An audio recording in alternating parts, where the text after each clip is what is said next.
Boa tarde, bem-vindos a mais um Sociedade Civil. E conforme prometido ontem, hoje falamos de gêmeos.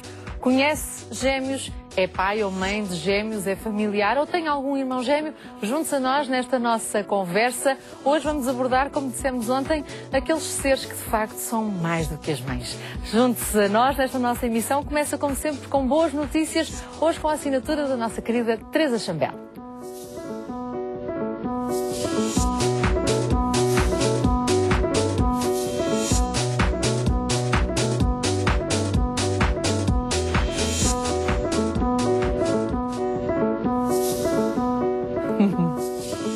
Olá, Teresa, que prazer tê-la aqui no nosso programa. Teresa Chambel, que conhece certamente das muitas aparições que vai fazendo aqui pelo canal, sobretudo pela RTP1, com a Praça da Alegria. É uma verdadeira flor, já quando vem às nossas emissões. E, Teresa, parabéns. Um Jardim para Cuidar é um guia prático, realmente muito prático, e que está agora em livro, portanto, parte dos seus imensos conhecimentos à volta das nossas plantinhas. Sempre foi uma paixão, Teresa? Sempre. Eu, de formação, sou arquiteta paisagista e, portanto, a minha formação tem muito a ver com plantas e com jardins. Mas a parte prática apareceu um bocadinho com as rubricas de televisão. Exatamente. Porque era uma vergonha ir para a televisão fazer uma coisa que eu não sabia. Portanto, eu tive que começar a pôr as mãos na terra, deixar de ser teórica. Eu sempre desenhei jardins, não é? Quase há 20 anos. Mas a prática começou em 2007, 2008 e, de facto, é uma paixão. E este livro conta também um bocadinho a minha... Não só tem conhecimentos técnicos e científicos, como conta como é que eu fui aprendendo, os erros que fiz, o que é que aconselho. E todas as plantas que existem neste livro estão no nosso mercado, estão adaptadas às nossas condições e hoje ou já as utilizei ou já as vi utilizadas com sucesso. Portanto, Exato. eu acho que a diferença deste livro é ser um livro que, para já, permite que as pessoas façam sozinhas, tomem conta sozinhas do seu jardim. E depois que tudo o que aí está encontra no nosso mercado. Isso é uma grande vantagem, Teresa, porque de facto não é um livro... para já é um livro muito descomplicado, ou seja, qualquer pessoa que achava que só conseguia tomar conta de flores de plástico consegue perceber que afinal é fácil. Exatamente. Basta ter um bocadinho de atenção, mas é um anti-stress, os exercícios, entre aspas, que nos propõe aqui. Eu confesso, eu estou fã da minha horta, está cada vez maior e nunca pensei ter tanto sucesso.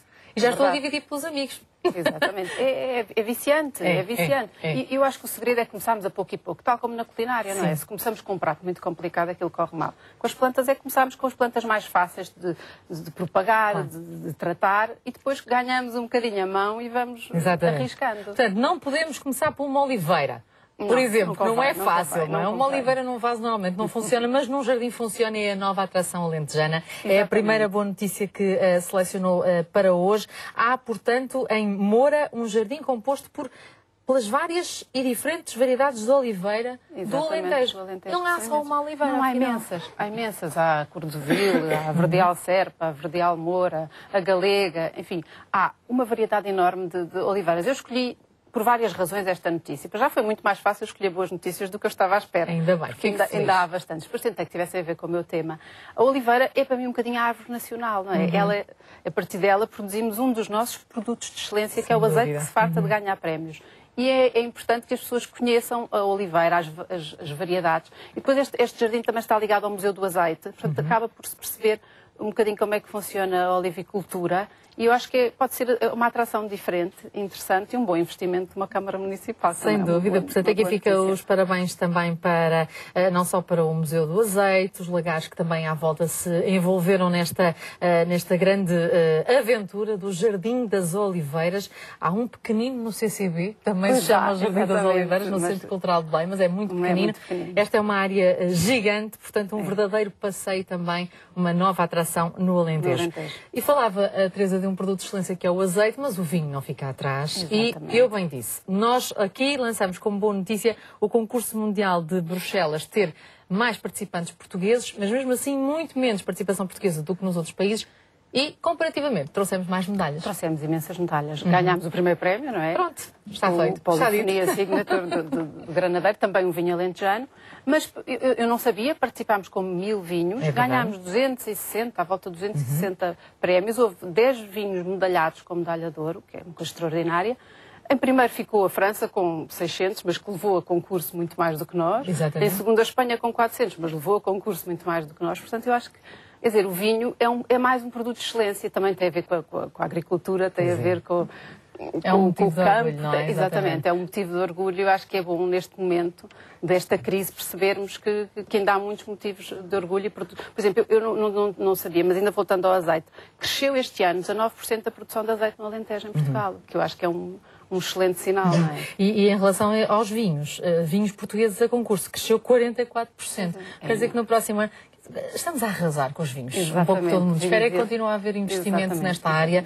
Parabéns então, são quase 300 medalhas. Portugal a liderar, sem dúvida. Claro que a França, como tem muito mais vinhos, tem posição de top, não é? Mas aqui está, uma excelente notícia. Parabéns a estes vinhos. 6 deles são alentejanos.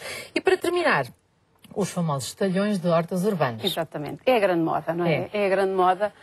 Depois, Lisboa já tem, Cascais, Oeiras, Rio Maior, e agora temos em Odivelas 23 talhões, cada um com 50 metros.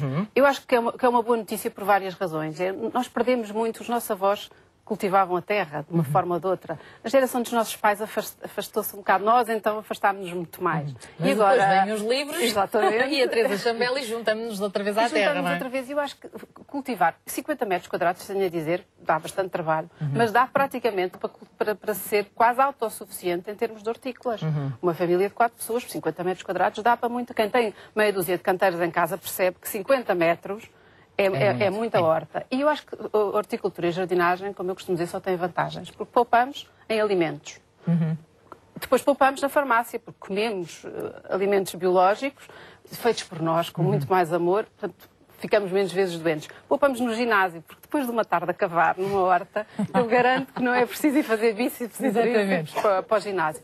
E psicologicamente é um anti-stress natural, portanto, eu acho que ter um jardim ou uma horta são só vantagens neste momento. Claro. E mesmo que seja um pequenino canteirinho, eu digo sempre, eu também comecei com um canteirinho num postigo e agora tenho, já quase estou com a microprodutora, não é? Não, mas já tenho, sobretudo poupa-se imenso dinheiro nas ervas aromáticas, que eu uso imenso, porque não uso sal de comida, não é? Eu uso imensas ervas aromáticas e poupa-se um dinheirão. Portanto, de facto, por cada vasinho, não é? Exatamente. Nós compramos mesmo no supermercado €1 e tal, quer dizer, nós com €1 e tal temos salsa, cebolinha, assim, o ano inteiro, praticamente. Sem dúvida. Por isso, Teresa, mais uma vez, muito obrigada, sobretudo por ter construído ao longo de muito tempo, não é? Este guia, um guia prático para tratar. É claro que estamos a falar aqui mais das varandas pequeninas, mas há também dicas ótimas para jardins, para terraços, e já conseguiu resolver o problema da relva amarela do Algarve do seu cunhado? Já.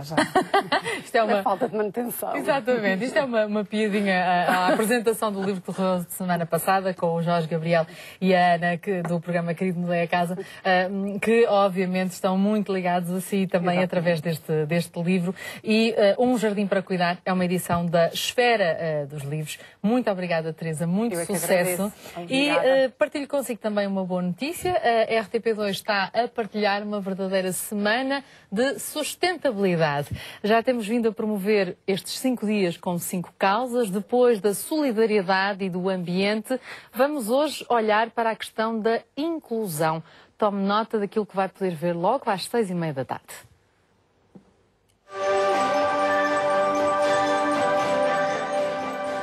Transformar o mundo num local onde todos possam ter as mesmas oportunidades de vida é um sonho pelo qual vale a pena lutar.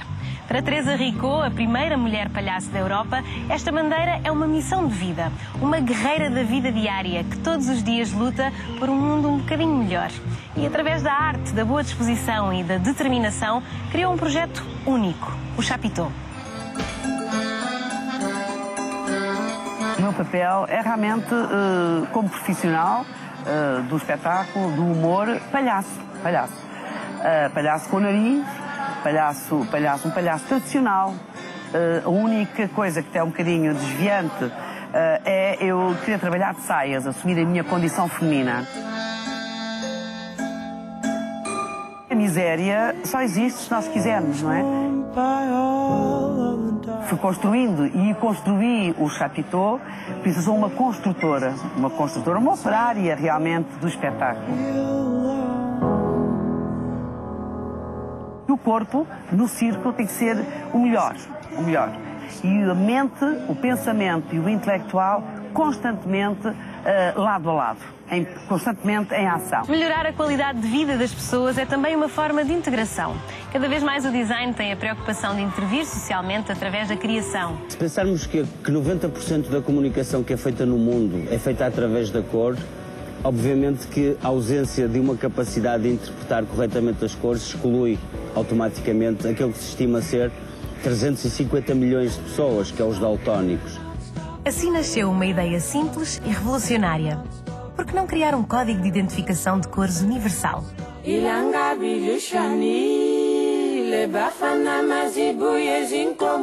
Sabe como o café chega até si?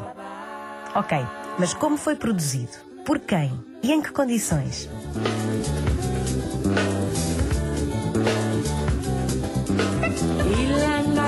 No comércio justo não há exploração de mão de obra. Os produtores recebem um valor justo pelo seu trabalho, porque as pessoas são mais importantes do que o lucro. Iniciativas desenvolvidas por organizações como 10,000 Villages e Oxfam estão na origem do comércio justo. Foi na Holanda, em 1973, que se importou pela primeira vez café segundo os princípios de respeito e igualdade.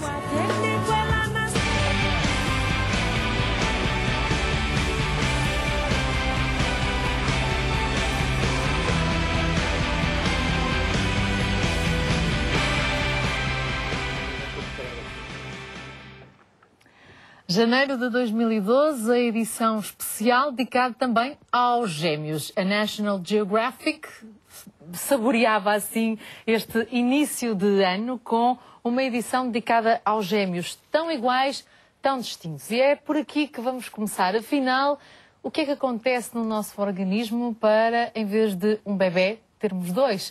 Vamos falar sobre estes temas, vamos perceber afinal se há muitas semelhanças entre gêmeos, como é que lidamos quando os gêmeos afinal são um rapaz e uma rapariga, e como é que se dá a notícia, querido, vamos ter um bebê? Não, vamos ter 6. Tudo ao mesmo tempo. Bem, vamos falar sobre estas questões com a ajuda dos nossos convidados. Carlos Calhar Jorge dirige a Unidade de Medicina da Reprodução do Hospital de Santa Maria. Muito obrigada, Carlos Calhar Jorge, por estar mais uma vez connosco. O que é que, de uma perspectiva não muito científica, porque estamos às 2 da tarde, o que é que acontece ao organismo quando, afinal, em vez de um bebê, vão nascer 2, ou 3, ou 4? Depende. Há gêmeos que são iguais, significa que têm origem no mesmo embrião, que numa fase muito inicial de desenvolvimento se dividiu ao meio. E, portanto, dá 2 crianças iguaizinhas, do ponto de vista físico, que podem não nascer iguaizinhas, nomeadamente em dimensões, peso, porque depois há toda a gestação que, mesmo correndo bem, pode dar alguma assimetria de desenvolvimento nos gêmeos. E esta é uma circunstância meramente fortuita da natureza, igual em todas as raças, em todas as etnias, é o acaso. Depois há os gêmeos chamados diferentes, em que aí há uma incidência familiar, que pode ser gerações seguidas ou gerações alternadas, é irrelevante, isso também tem o seu quê de acaso, e que significa que aquelas senhoras têm maior tendência para libertar 2 óvulos em vez do 1 que enfim, classicamente caracteriza a espécie. Quando começam a ser mais do que 2, embora ainda haja alguns trigêmeos espontâneos, situação extremamente rara, mas quando começam a ser mais do que 2, geralmente têm por trás terapêuticas de estimulação do funcionamento dos ovários e, portanto, há aí contextos técnicos que têm, enfim, com o aumento da profusão das técnicas, levaram nos últimos 30 anos a um aumento do número de múltiplos. Não nos últimos anos, mas houve uma diferença significativa. Entre há 20 e há 10 anos houve aí uma explosão importante. E há, de facto, os gêmeos chamados gêmeos verdadeiros e os gêmeos falsos. João Baião, custa custa-me tanto dizer que és um falso em Sou direto. muito falso. Muito obrigado pelo João, convite. muito obrigada. Estou muito contente de estar aqui. Eu sei que Boa daqui a tarde. bocadinho tens de ir para o estúdio mesmo ao lado fazer Como o teu não tenho Portugal um de coração. gêmeo, tem que ser eu. Mas tens uma gêmea Tenho uma falsa, gêmea. não é Tenho verdade? uma E pouca gêmea. gente sabe disto. É verdade. Quando digo a alguém que tem uma irmã gêmea, pensam sempre que eu estou a brincar e que não acreditam porque acham que é, se calhar acham lá, que é impossível haver alguém igual a mim. Mas o que é curioso é que a tua irmã, para já, fisicamente, claro, sendo uma senhora, não tem nada Não é a nada ver igual. contigo. E também em termos E comportamentais, também não tem nada. Tem um feitio muito mais calmo, muito mais recatado. Ali está ela Aqui na está fotografia. ela, exatamente. E obrigada também por esta partilha, João. Ora, são fotografias caseiras, mas foi o que eu consegui arranjar. Ali está a minha zaneta. E como é que foi crescer? Quer dizer, eu sou irmã de gêmeos, não é? Convém também fazer este parentesco. Também não pessoal. sabia. Exatamente. Eu sou a mais velha, mas há 2 gêmeos mais novos, também um rapaz e uma rapariga, que também são completamente diferentes. Aliás, acho que o meu irmão Zé é muito mais parecido comigo do que com a sua gêmea Rosa, não é? E é curioso este lidar com os gêmeos. Agora, o que é ser irmão de gêmeos? Olha, eu também tenho um irmão mais velho, o Zé, também são muito mais parecidos. Somos tanta coisa em comum, não é verdade? também sou muito mais parecido com ele do que com a minha irmã, mas tivemos uma infância sobretudo muito feliz, porque ela acabou por ser a minha grande companheira e eu companheiro dela nas nossas brincadeiras. O meu irmão sofreu um bocadinho, porque como temos 9 anos de diferença, ele tinha que ficar em casa e à janela a ver os colegas e os amigos a jogar futebol e eu tinha que ficar a tomar conta de nós. E nós ali andávamos muito engraçados o dia inteiro sentados no bacio. A tentar não azucrinar muito a paciência do mais velho. Mas foi muito feliz, porque partilhámos muitas brincadeiras. A minha irmã sofreu um bocadinho, porque eu na altura, quando era pequenino, já tinha estas coisas do teatro e inventava sempre qualquer coisa para...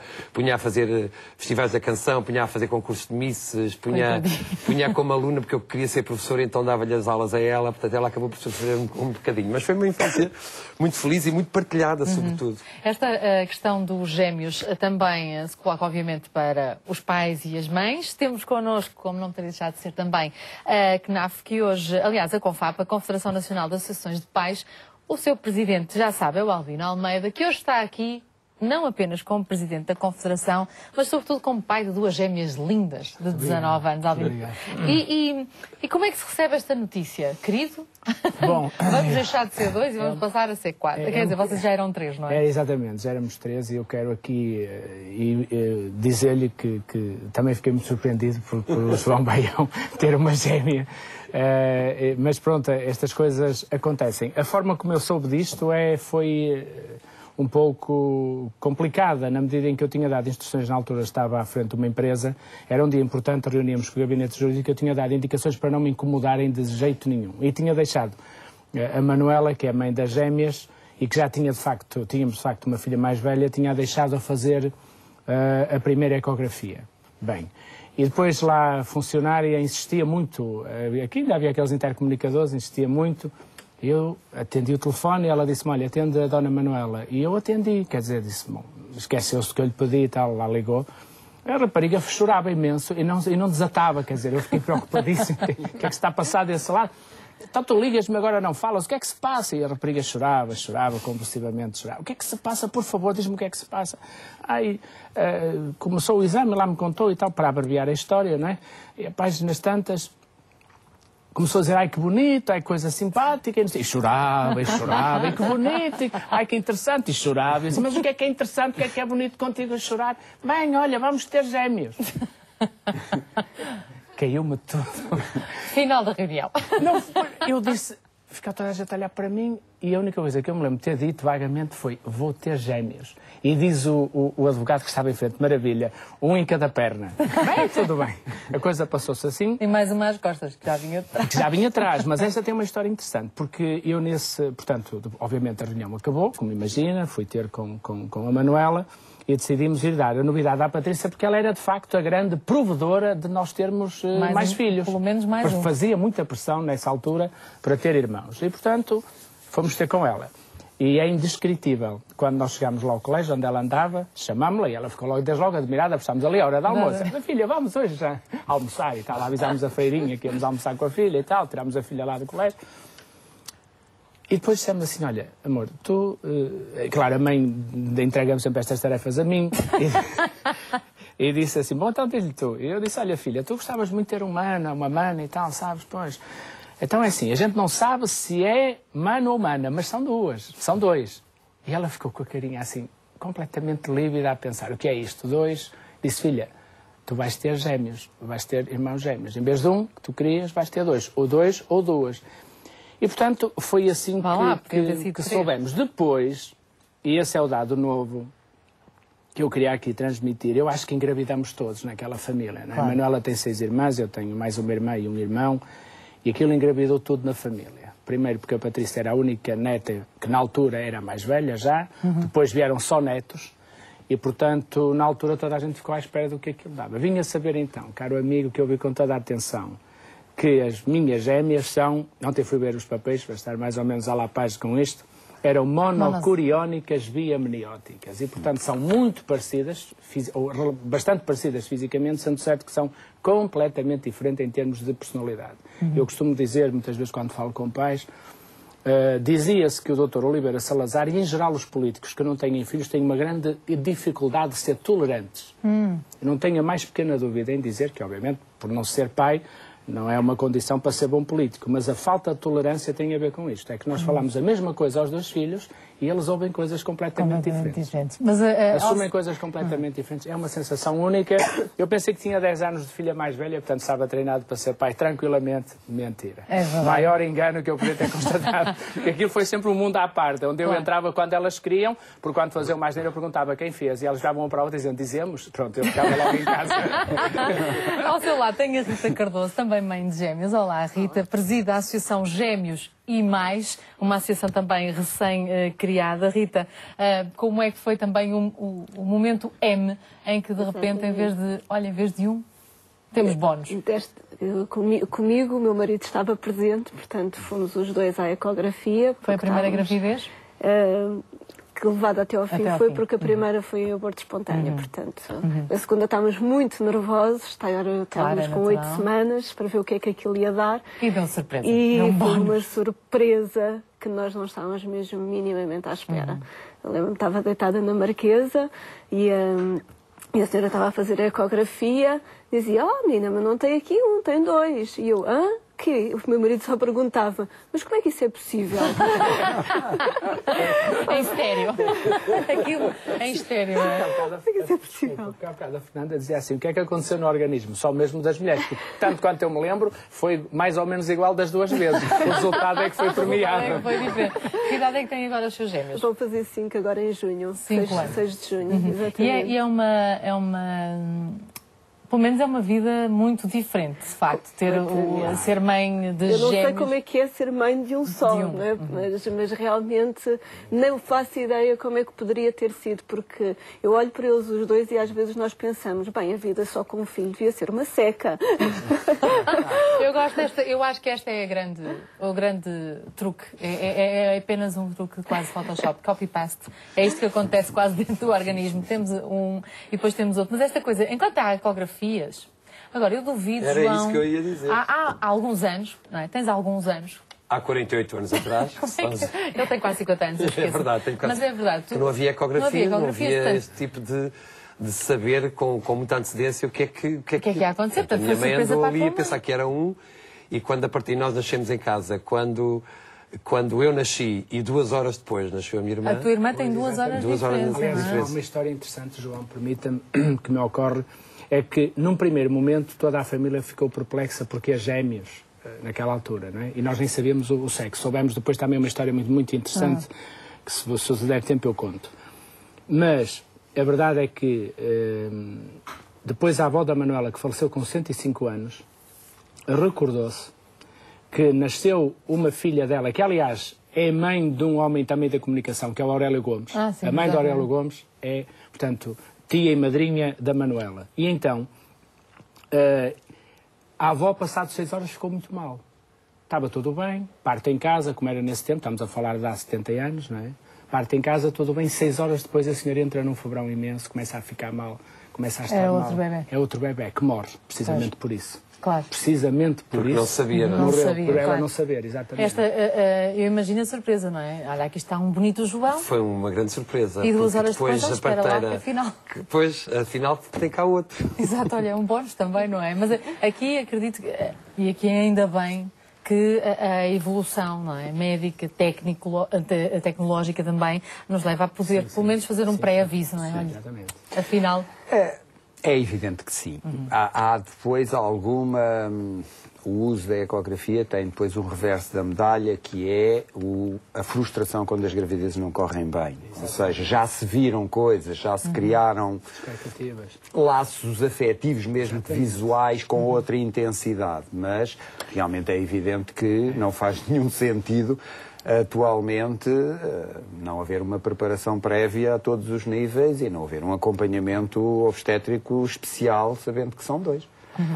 Aliás, esta nota é importante, porque o obstetra que seguia a Manuela, quando soube da ecografia, a primeira coisa que me chamou, deu-me, aliás, fotocópias, disse-me, não falem disto a ninguém. Muitas vezes um gene é reabsorvido, mostrou-me várias fotografias e disse, cuidado, não estejam a falar muito, tenham calma, porque às vezes estas coisas não... Depois tivemos um susto muito grande, tivemos um sobrinho que já faleceu na família, que tinha um problema que se pensava que era genético. Fez-se um cariótipo genético às bebés, às gêmeas, fomos prevenidos que poderia correr mal, poder bem os exames e correr mal porque não haver a cicatrização do saco, perda de líquido amniótico, enfim.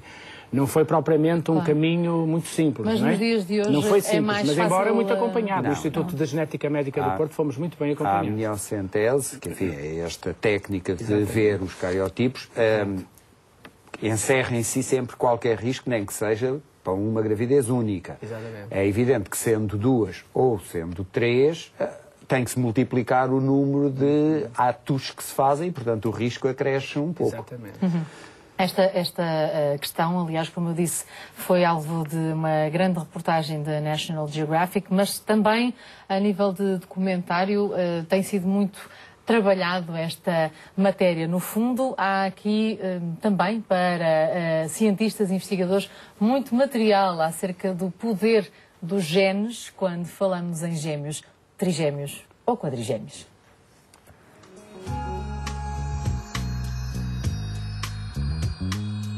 Um documentário da BBC, The Secret Life of Twins, emitido pela primeira vez em 2009, explora as semelhanças e diferenças de alguns pares de gêmeos. Neste trabalho, a BBC dá também a conhecer a investigação desenvolvida por vários cientistas de todo o mundo. Todos veem nos gêmeos uma oportunidade rara para estudar o poder dos genes e a influência do ambiente em que vivem. Os gêmeos monozigóticos ou os gêmeos verdadeiros são casos ainda mais fascinantes para a ciência, já que partilham 100% dos genes. É o caso de Shand e Chris. Além das semelhanças evidentes, ambos são médicos, na escola partilhavam as mesmas notas, têm os mesmos gostos e são conhecidos por fazerem as coisas à última da hora. Como foram criados juntos, é difícil os médicos concluírem se são os genes ou a educação que os torna tão parecidos. A revista National Geographic de janeiro deste ano dá a conhecer a história dos gêmeos Jim. Adotados por casais diferentes em 1939, receberam casualmente o mesmo nome, mas as coincidências não ficam por aqui. Quando se conheceram aos 39 anos, mediam 1,80 m e pesavam 82 kg. Descobriram também que em pequenos tiveram cães chamados Toy, casaram 2 vezes e as primeiras mulheres chamavam-se Linda e as segundas Betty. Sem desconfiarem, deram o mesmo nome aos filhos. São xerifes de profissão e têm um gosto por carpintaria. Também Mia e Alexandra, nascidas na China, vivem em diferentes partes do mundo. Mia vive nos Estados Unidos, enquanto Alexandra foi levada para a Noruega. Os pais descobriram que tinham adotado gêmeas e, aos 6 anos, resolveram juntar as irmãs. Ambas partilham um gosto especial por água e reagem com as mesmas expressões faciais em situações específicas. Apesar da barreira linguística, Mia e Alexandra entendem-se perfeitamente e 3 dias depois decidem passar a vestirem-se de igual. No final da semana que passaram juntas, Alexandra tem de regressar à Noruega e ambas sofrem com a separação. Ai,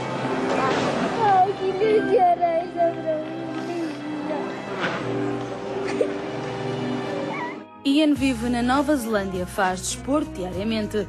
As escolhas alimentares são muito saudáveis, não consome cafeína e usa o sal com muita moderação. O gêmeo Paul vive em Inglaterra, é fumador, não faz exercício físico, alimenta-se à base de fritos e não dispensa um copo no final do trabalho. Por isso mesmo não ficou surpreendido quando sofreu um ataque cardíaco. Quando ainda estava no hospital, o gêmeo Ian foi aconselhado a fazer exames ao coração, já que gêmeos verdadeiros partilham doenças com muita frequência. E apesar de estilos de vida tão diferentes, também Ian estava prestes a sofrer de problemas no coração. Os dois gêmeos tinham desenvolvido o mesmo problema no coração. Há 20 anos que este médico analisa gêmeos idênticos e tem catalogado essas semelhanças. Para o Dr. Teplica, os genes determinam cada detalhe da nossa anatomia.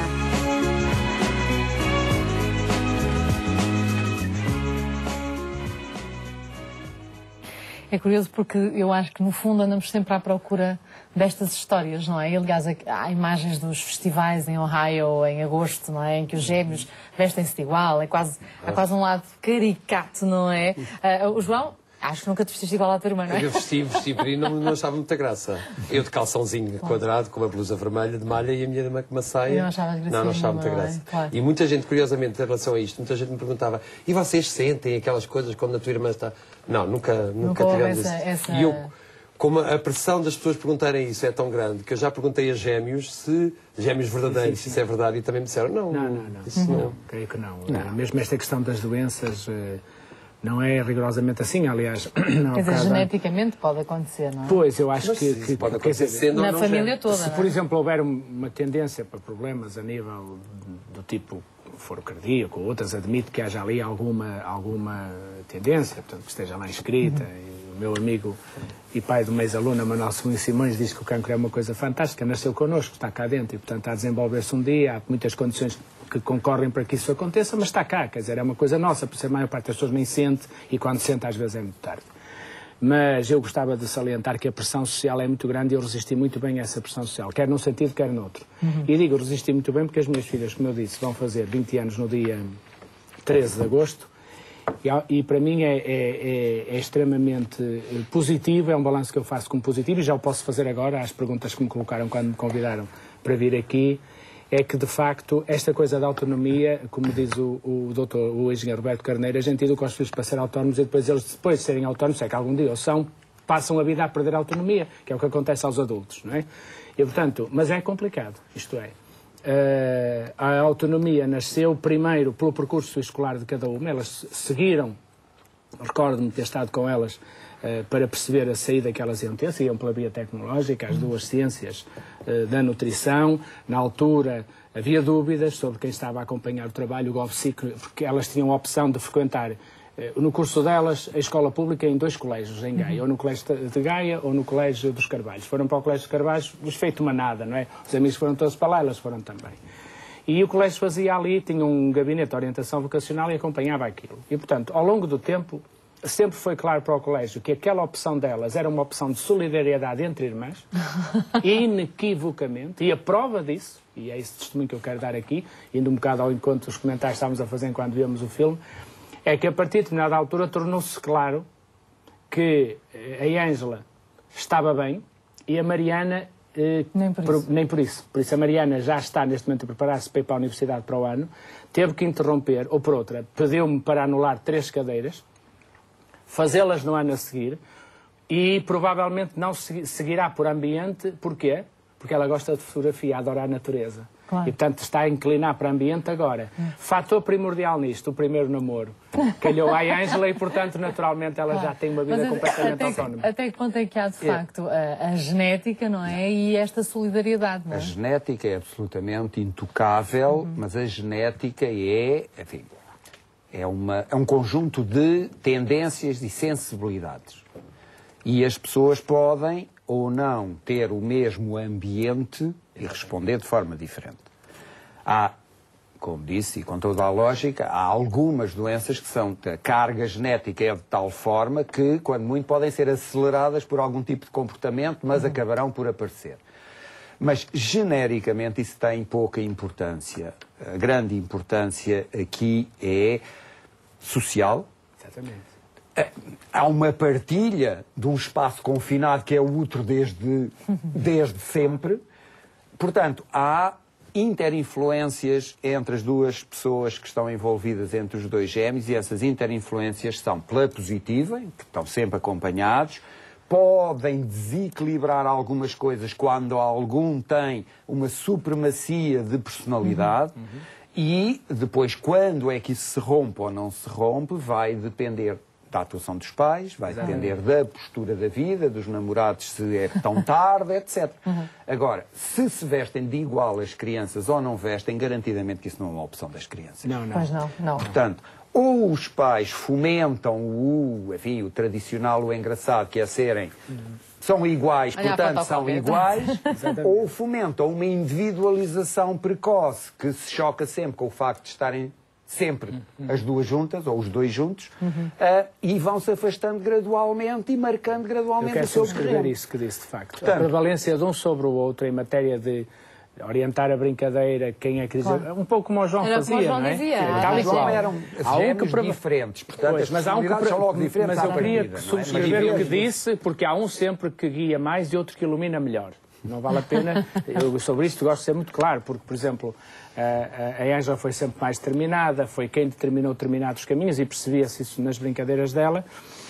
A Mariana era, de facto, mais sensível. É uma miúda que nota, se eu estiver na televisão, se ela vir, diz: pai, cuida-te, tu estás com ar cansado, corta o cabelo que está a parecer o cabelo para um lado e para o outro não. Quer dizer, era quando era miudita, punhamos, quando eu chegava à casa, punhamos logo os chinelos para eu trocar os... Enfim, são características completamente diferentes. Mas isto, decorre de uma coisa, Soutor, é que a sociedade obriga-os a copiar-se um ao outro. Porque acabam por dizer: gosto mais da camisola da tua irmã. Então, no dia a seguir, nós temos um problema. Se a camisola não é igual, vai passar a ser. Porque aquilo nunca mais para. Ou então, outra tem que deixar de usar.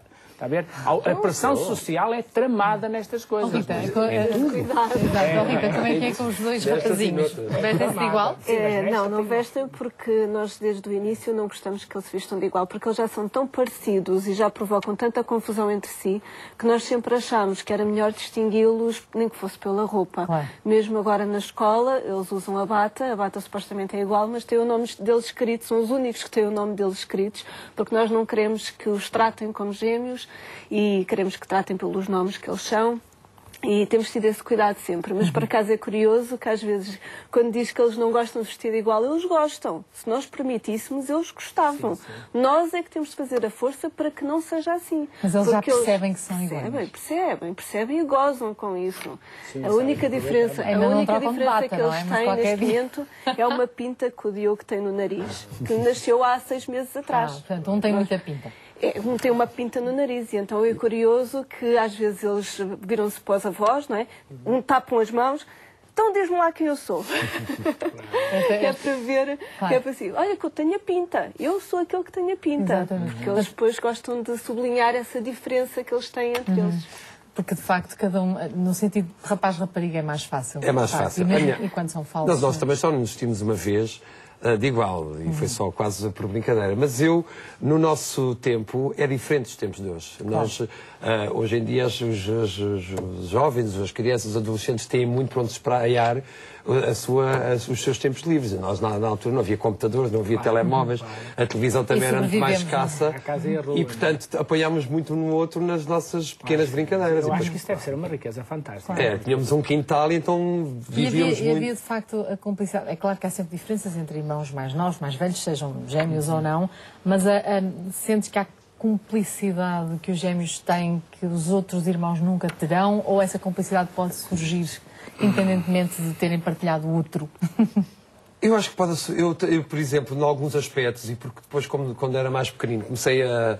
Como eu vivia esta coisa da intensidade de querer fazer teatro, e o meu irmão, que é 9 anos mais velho, já pertencia ao grupo de teatro, eu acompanhava-o muito.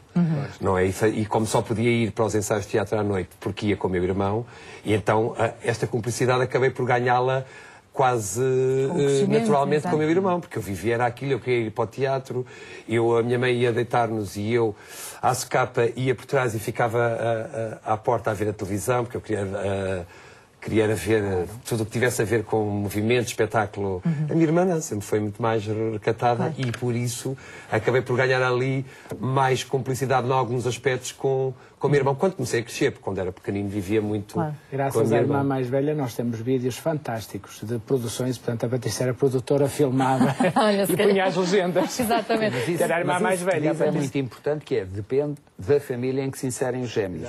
O Porque ambiente. existir um irmão mais velho ou eventualmente um irmão mais novo faz uma certa difusão da simbiose ou da aquilo funcionava assim, pai, mãe, Patrícia e depois as gêmeas. Portanto, aquilo tinha... Elas ainda hoje são muito cúmplices. Portanto, por exemplo, dificuldades grandes que existem são partilhadas com a irmã. A nível de namorados, de afetos e tudo, primeiro são partilhados com a irmã. Compreende? E depois é que... E a irmã não vive em casa. Portanto, é bom dizer isto. Tem a sua própria casa. Portanto, elas partilham muitas coisas com a irmã. Há uma grande cumplicidade com os mais velhos. Isso E agora, mas agora estamos olhando para a sua experiência, Rita, esta questão de eles serem iguais e já se perceberem disso, tem algum receio / curiosidade que eles, à medida que forem crescendo, façam aquelas marotices típicas de gêmeos iguais? Eles já fazem, ainda no outro dia, eles vão fazer 5 anos em junho, e no outro dia, em conversa com a educadora deles, disse-me assim, Rita, você nem imagina, houve um dia que eles andaram trocados o dia todo.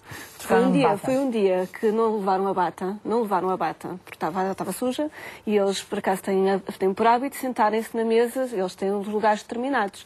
Os meus filhos resolveram trocar de lugar. Com 5 anos? Com 5 anos. Resolveram trocar de lugar. Ninguém deu por nada. Começaram a tratá-los, Diogo, ao contrário, não é? Eles não disseram nada. Só na hora do lanche é que se aperceberam também, ao sentarem-se lá nas mesas deles, que havia ali qualquer coisa que não estava a bater bem, porque eles riam muito e tal. E então depois perceberam, então olha lá, vocês não estão sentados no vosso lugar, vocês não podem estar a trocar de lugares. Portanto, com 5 anos. Daqui a 10, Rita, voltaremos a falar. Com 15 anos vai ser muito mais divertido. Agora, eu não me lembro de como é que foi a experiência, porque eu tinha 3 anos quando nasceram gêmeos lá em casa, mas isto para uma mãe deve ser complicadinho. O amamentar, porque logo a seguir ao parto, não é? Para uma já é complicado, para uma mãe de gêmeos. É mesmo muito complicado. Aliás, o primeiro ano eu costumo dizer que é para esquecer, porque eu não me lembro de ver os meus filhos, de ter os meus filhos ao colo, com aquele carinho ao peito, aquela conversa, só de um... Eu não conseguia fazer isso com eles, porque estava a dar o leite, acabava de dar o leite, me dava a fralda, depois queriam dormir, e era sempre isto, durante quase um ano, era sempre a correr, sempre a correr. E era raro nós termos um momento com eles para apreciar o facto de ter um bebê nas mãos, não é? Porque andávamos sempre super estressados e foi um ano mesmo muito complicado. É aqui que eu acho que é a importância das associações que vão surgindo. Aliás, a Rita teve essa necessidade também de criar uma associação que acaba por surgir no sentido de ajudar as famílias de gêmeos em coisas tão simples como esta, não é? Uma redes sociais, não é? Antes de haver a associação, havia vários grupos já de gêmeos, portanto, aliás, foi um grande apoio que eu tive logo na gravidez, foi ter encontrado, na altura havia pouquíssimos, agora é que já existem alguns, mas na altura encontrei um grupo de gêmeos, de meios de gêmeos, em que partilhávamos as nossas aventuras, as nossas necessidades, as nossas preocupações, e isso foi muito importante para mim na altura. E quando depois, entretanto, os meus meninos foram crescendo, começaram a surgir os Facebooks, não é? E começaram a surgir outros grupos.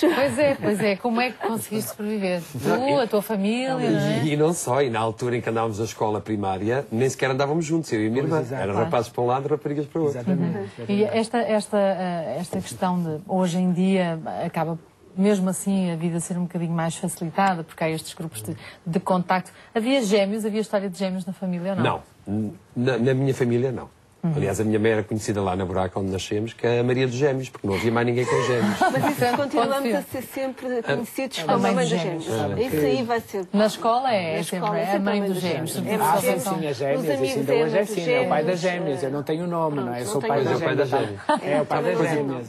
Tanto à frente de mim também havia lá umas mais... Estava a ouvir aqui a doutora Rita e estava-me a lembrar que nós tivemos uma grande ajuda, sabe de quem? Do médico de família, que era uma pessoa que já faleceu, já com alguma idade, que já tinha na altura, e que dizia assim, bom, nós primeiro fazemos aquela coisa toda by the book, não é? Quer dizer, dava-se a alimentação à mãe, dava a uma e tal, e portanto, mas aquilo não funcionava muito bem, porque quando uma ia dormir, a seguir acordava a outra, percebe? Então passámos a fazer o trabalho em série.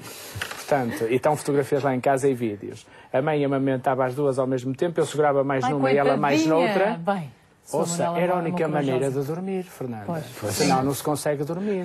Aquilo ao fim de uns meses é uma coisa, a gente já nem vê, é um zombie completo. Não é? Aliás, é uma porque coisa quando se acaba de tratar de um, está o outro a pedir a mesma coisa. E quando este acaba, basta o outro a começar outra vez. É muito importante estabelecer logo no início rotinas. Exatamente. Sim, já é como um comer bebê, sempre à mesma hora, dormirem sempre à mesma hora, tentar, na medida do possível, estabelecer uma rotina a bem da necessidade do próprio casal. Exatamente. Sim, porque eu imagino isto, a surpresa já é muita, não é? Quando de repente já sabemos que em vez de chegar a casa, afinal não vamos ser 3, vamos ser 4 ou 5.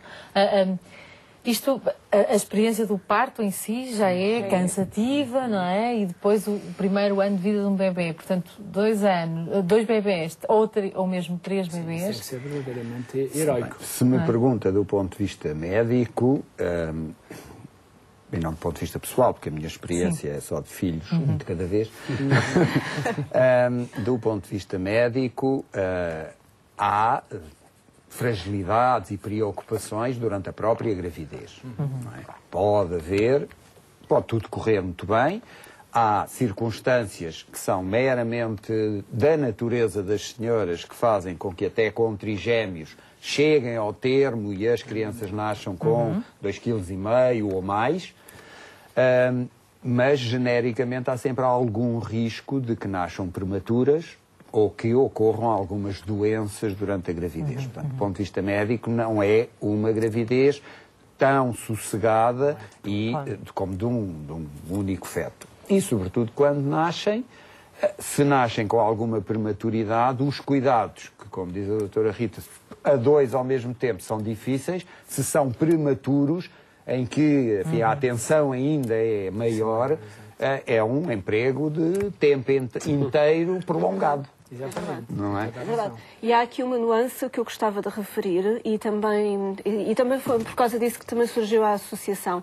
Por exemplo, a nível dos prematuros há uma grande falta de informação acerca dos tempos que os pais têm para com os filhos. Muitas vezes, erradamente, os pais, após o nascimento de um prematuro, metem logo licença de maternidade. Erradamente, porque, segundo a lei permite que só se ponha a licença de maternidade depois da alta das crianças. E às vezes os pais perdem ali 2 meses de licença de maternidade quando podiam pôr assistência à família, portanto, que é perfeitamente legal e plausível. E por desconhecimento, porque não há ninguém que lhes informe desta situação, acabam por meter a licença de maternidade. E depois, quando vêm, acabam por os prematuros, que ainda por cima levam mais tempo a desenvolver-se e tudo, acabam por os pais sofrerem, porque se calhar perderam 2 meses com eles nas incubadoras. E isto, nós temos vários casos em que isso se passou e que nós tentamos sempre alertar, atenção, não metas logo a licença de maternidade.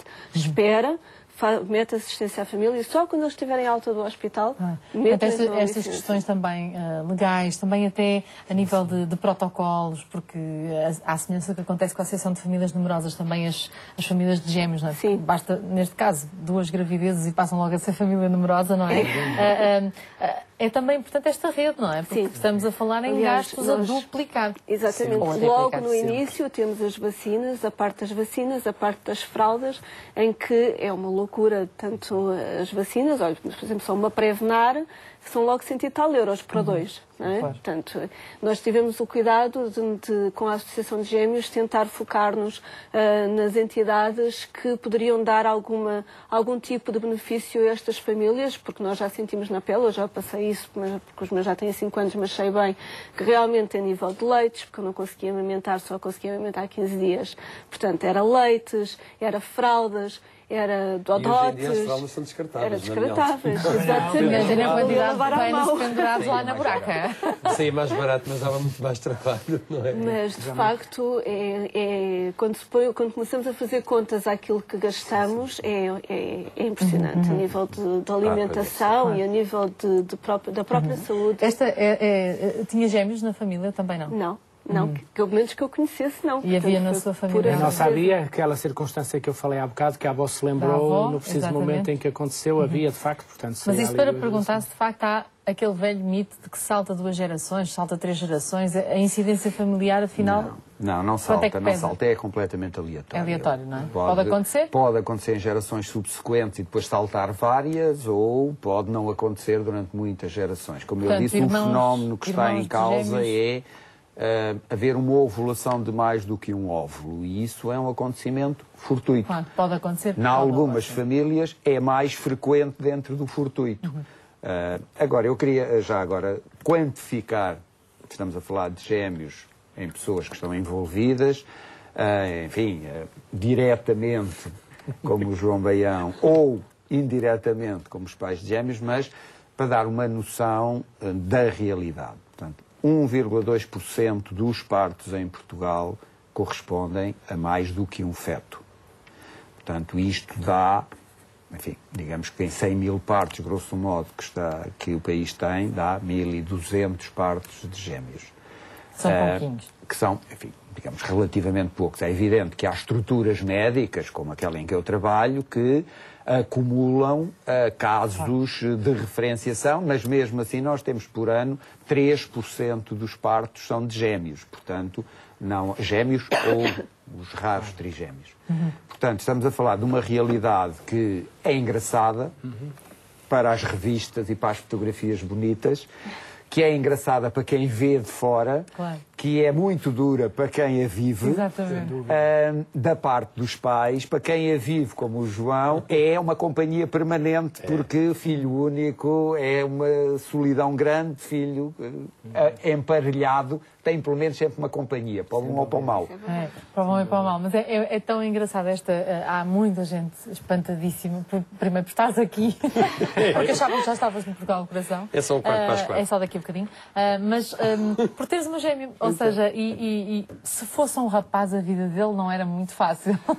Não sei, depende do que é. Se fosse igual a mim, se calhar não seria tão fácil para ele. Imagina os dois a apresentar Portugal no Coração. Tinha muita graça. Era giro. Um João Baião e um José Baião, uma coisa assim. O meu irmão é José Baião. Olha, imagina, tinha muita graça. Esta questão dos gêmeos, nós obviamente fomos também recolher algumas histórias da Catarina e da Beatriz, e do Joel e do Hugo, têm idades diferentes, uns são iguais, outros são diferentes, e quisemos saber quais são as percepções que os próprios gêmeos têm em relação ao facto de terem alguém, num caso das meninas, igual, no caso dos rapazes, afinal, tão diferente.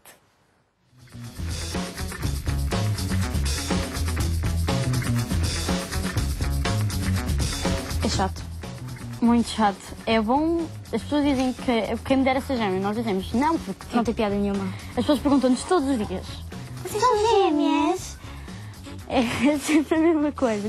Perguntam-nos sempre a mesma coisa. E nós pensamos: não, somos clones. Não é? As pessoas que nos conhecem, não. Nossos amigos, basicamente, a nossa família, não. Agora, pessoas que tipo acabámos de conhecer ou coisas assim. Confundem-nos. E não é pouco. Ser irmãos é. Pronto, tem algumas vantagens. Pronto, no Natal, uma prenda para cada um, partilhamos as coisas, muitas vezes, ajudamos, uma outra coisa não sabe uma coisa, a outra sabe ou não. E não temos de dormir sozinhas, um ponto a acrescentar muito coisa. É mais ou menos esse género, mas ser gêmeo não é bom, mas ser gêmeo tem uma coisa boa, é que pronto, somos diferentes das outras pessoas, entre aspas, um pouco diferentes. Sim, diferente.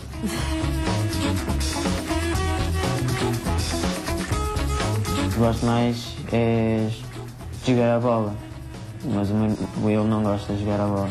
Eu antigamente gostava, a gente quando éramos pequenos... Tento convencer ele para ir jogar a bola com os amigos, ele recusa. Agora a gente tem outros gostos, a gente de vez em quando está a falar sobre os nossos interesses e um de nós está a ignorar. Ou então a gente de vez em quando até ouve, para depois dar opiniões. Sim, que ele às vezes fala de cartas e eu tento perceber. Ou então ele está de vez em quando a falar sobre as coisas do wrestling. E eu, antigamente eu era muito fã, disso, só que eu depois deixei de perder interesse. Feitio não sei, somos acho que é só na imagem é que somos parecidas. Digamos que ela é mais feminina, pronto. Ela gosta muito mais de pôr pulseiras, colares. Mentira, eu não uso pulseiras. Ela diz que não, eu digo que sim, mas pronto, é feitio. Mas ela é muito mais feminina, digo eu. Então, pronto, eu sou mais respondona. Somos as duas muito respondoras, só que ela é mais. Ela é mais agarrada à minha mãe. Digo eu não tenho a certeza. Então, aprendizagem de matemática 5, português 4, educação física 4, moral 5, ciências 5, música 5, EVT 5, história 4. Pronto. Foi isso. Estudo acompanhado satisfaz bem e formação cívica satisfaz bem. Eu vou para um curso. Eu acabar o 9º ano, mas vou fazer um curso profissional de pastelaria. O que eu quero depois fazer é seguir artes. O que eu quero é... Eu gostava de ser pintor.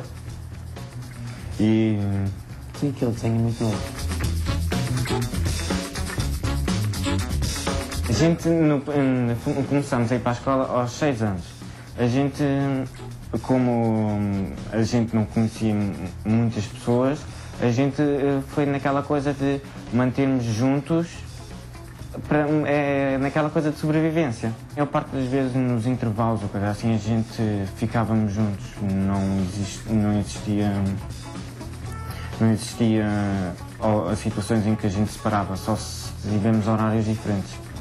Somos basicamente todos juntos, sim. Não, muitas vezes ela está lá no quarto a ver televisão e eu estou na sala a ver televisão. Estamos sempre agarradas uma à outra, não é normal, mas... Pronto, depois fazemos tudo juntas, as atividades, fazemos os trabalhos muitas vezes juntas, sempre. E pronto, completamos. Quando ele foi para a Serra da Estrela, porque era ele mais outros doentes de falta de ar, de asma. Mas eu tive que pensar que, como é ele, perguntaram a ele, por isso se calhar seria aquela altura para ele estar sozinho e também começasse a habituar-se a mim. Houve uma vez que a minha irmã ficou doente e foi para a casa da nossa mãe e eu fiquei em casa do meu pai, estávamos no fim de semana dele. E então ela dormiu lá e eu dormi em casa do meu pai. Acho que foi o maior tempo que ficámos separadas, não lidamos lá muito bem. Eu dormi com o meu pai, porque ela não conseguia dormir sozinha. Foi o ano passado, acho eu. Sim, eu senti falta do meu irmão e depois senti falta da minha família, que nunca estive tão longe da minha família. Eu gosto, com o meu irmão, eu gosto de tê-lo no meu quarto, quando a gente está a dormir. Gosto de ter no quarto, porque se eu sei se acontecer alguma coisa, um de nós vai estar lá. E em todas essas noites, acho que foram ter para aí umas 3 semanas. Foram as 3 semanas, sim, as longas 3 semanas que eu já tive na minha vida. No futuro vai ter que seguir o seu próprio caminho? Pois. Não sei, ainda falta. Até lá ainda falta algum tempo, mas temos para a universidade, temos para o estrangeiro.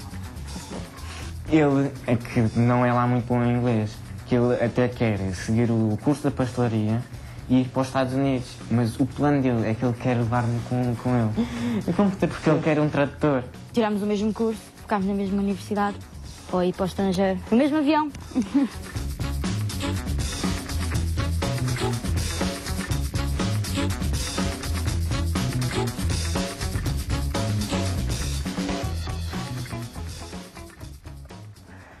Temos que agradecer a disponibilidade da Catarina, da Beatriz, do Joel, do Hugo para estas histórias que podiam ser tantas. Aliás, já há publicações em português. Rita trouxe-nos, eu tenho estado aqui a mostrar alguns livros já em português relacionados precisamente com esta questão dos gêmeos. Porque apesar de, a nível quantitativo, por acaso nós que temos ligação a gêmeos, direto ou indiretamente, achamos sempre que há mais gêmeos. Não é? Eu achava que havia muito mais, não é? Nós começamos a notar que os gêmeos existem depois de os termos. Eu disse o que se passou no ano 2010, mas isto é cumulativo. Ou seja, os gêmeos que nascem num ano, 10 anos depois multiplicaram-se. Mas uma das questões que estavam ali a dizer as gêmeas é que é preciso dormir juntas. Eu queria transmitir aqui duas coisas. Em primeiro lugar, que as doenças não acontecem ao mesmo tempo e às vezes não se pegam. Às vezes eu vou ter que discordar consigo. Não, então eu tive sorte. Nós já temos aqui pessoas a discordar. Aí tive sorte, porque houve algumas circunstâncias, por exemplo, há uma que tem umas marquitas, com uma daquelas doenças que acontecem normalmente na idade própria. As varicelas. Exatamente. Não passou pela outra, esse é um ponto. Segundo, gostava de dizer que elas, desde pequeninas, quando deixaram de dormir nas caminhas, elas tiveram sempre uma cama para cada uma, mas depois foram elas que escolheram um quarto delas, e aquilo é uma cama, portanto, que sai, é um móvel, que é tipo um sofá, que depois abre à noite, não é? E nunca nos incomodámos. Elas ainda hoje estão alternadamente uma em cima, outra na cama de baixo, aquilo é automático, tudo funciona na maravilha. Tudo flui. E tudo flui. Agora, eu tenho de facto de dizer isso. Hoje estamos muito de acordo e não nos conhecemos antes de chegar aqui, mas eu quero de facto dizer que estou muito de acordo com muitas das coisas que disse. Acho que há a haver inscrição genética, não sabemos qual é. Aliás, do ponto de vista destas doenças até mais complicadas, eu e a mãe dela já estamos fora de idade para merecermos um estudo alargado, porque até aos 50 é uma coisa, depois de 50 é outra. Felizmente passamos os 50 anos e, portanto, deixamos de ter interesse do ponto de vista do estudo aprofundado de certas doenças para perceber se as gerações seguintes vão ter. Dito por quem sabe, digo eu, e espero estar a reproduzir bem. Mas há uma coisa que eu quero aqui dizer-lhe, cara mãe, doutora Rita, que não é, connosco não se passou, de facto, conseguíamos isolar bem as gêmeas, quando havia, por exemplo, tipo, vai ter uma constipação, ok, tem uma gripe, ok, isolávamos e conseguíamos que uma não tivesse, portanto, não é assim exatamente. A Rita ontem já estava, eu ia ler um mail de uma um comentário de uma Rita Cardoso no Facebook, quer dizer, você tem uma gêmea, afinal é sou eu. E estão aqui os seus meninos, é verdade. Na sua página do Facebook. Facebook. Em casa doentes, mais uma vez. Exatamente. É em estéreo também, é em estéreo. Tudo em estéreo. Infelizmente, tem sido assim desde que nasceram. Não sei se é coincidência ou não. Eu sei que eles são muito unidos e eles são... Mas acho que há solidariedade nas doenças também. Não, eu não lhes chamaria solidariedade, mas eles pegam-se um ao outro e sim, não há... E por mais que a gente diga, não dês um beijo ao teu irmão, eles é da maneira que eles vão lá e agarram-se e beijam-se, lambam-se, e tudo e mais alguma coisa. A doença portanto, que houve lá em casa. Eles todos o que apanham, tudo o que me apanha, a gente já sabe, 3 ou 4 dias depois tem o outro, também. Tem sido assim.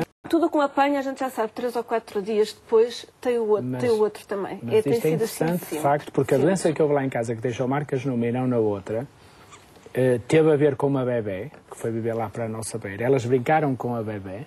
A bebé tinha a doença, não sabia, naturalmente. Aliás, era um colega seu, cameraman, lá no Monte Virgem. Uma miúda extremamente simpática, esteve com elas. E, de facto, nós conseguimos controlar a situação. A Ângela apanhou mais.